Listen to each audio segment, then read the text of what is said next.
Auntie Afua stared at the charred remnants of her shop. 30 years. 30 years she had poured her heart and soul into this tiny space, a kaleidoscope of colorful fabrics. Now, only ash and silence remained. The fire, a hungry beast, had consumed everything. Her life savings, woven into every bolt of cloth, gone. The fire had stolen more than just her livelihood, it had devoured her dreams. Auntie Afua wasn't alone. The Kumasi Central Market fire, a raging inferno that had ripped through the stalls just weeks ago, had left countless others like her, heartbroken, destitute, and grappling with an uncertain future. The air, thick with the acrid smell of smoke, carried their silent cries of despair. This was not the first time fire had ravaged a Ghanaian market, and a chilling premonition told her it wouldn't be the last. The markets, vibrant hubs of commerce, the lifeblood of countless families, were becoming tinderboxes, waiting for a spark. The familiar sting of tears welled up in Auntie Afua's eyes. She thought of her grandmother, a formidable market woman who had taught her the trade, and her mother, who had passed down the legacy.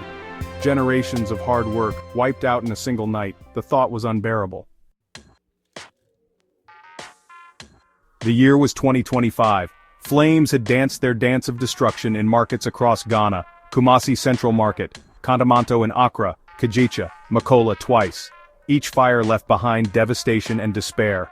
Over 4,650 fire incidents were reported in Ghana between January and September 2024, many in bustling markets. These weren't just statistics, they represented shattered lives and lost livelihoods.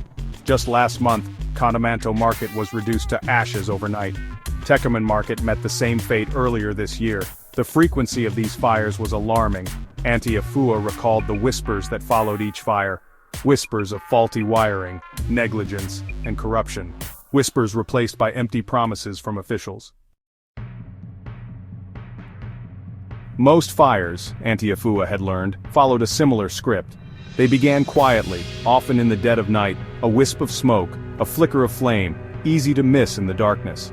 Then, fueled by the close proximity of stalls, the abundance of flammable materials, the fire would quickly morph into a raging inferno. The markets, with their narrow passages and haphazard layouts, became death traps. Firefighters, their efforts often hampered by the lack of access roads and hydrants, could only watch helplessly as the flames devoured everything in their path. Auntie Afua had heard the stories, tales of traders rushing to salvage what little they could, their faces blackened with soot, their eyes reflecting the fire's glow, stories of neighbors helping neighbors, forming human chains to pass buckets of water, their efforts brave but ultimately futile against the inferno's fury. And always the aftermath was the same, a scene of utter devastation, a community left to pick up the pieces of their shattered lives. The air, heavy with the smell of smoke and the stench of charred dreams, bore witness to the recurring tragedy. Where were the authorities? Auntie Afua wondered, her heart heavy with anger and frustration. Where were the local councils, the regional administrations, the government agencies entrusted with their safety and well-being? They were quick to arrive after the fire, these officials, their faces etched with concern as they surveyed the damage. They offered condolences, made promises of investigations and support, their words ringing hollow in the face of the devastation. But where were they before the fire? Auntie Afua thought bitterly. Where were the inspections, the enforcement of safety regulations, the investment in fire prevention measures? The answer, she knew, was simple, nowhere to be found. Their apathy was baffling. The banks too were quick to arrive, offering loans to the desperate traders, their smiles predatory, their interest rates exorbitant. They offered emotional assurance, but Auntie Afua saw through their charade. They were there to profit from their misery. In the aftermath of each fire, the whispers would begin. Whispers about the cause of the fire. Whispers laced with suspicion and distrust.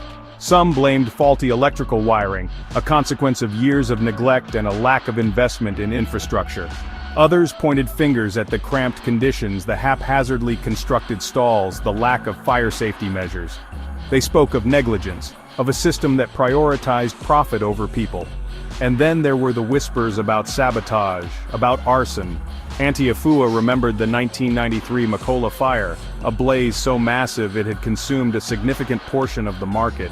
Rumors had swirled then, whispers of political motivations, of attempts to clear the land for redevelopment. Nothing had ever been proven, but the whispers lingered, a testament to the deep-seated distrust between the people and those in power. Auntie Afua had learned to live with the uncertainty, the nagging feeling that the truth was lost somewhere in the ashes.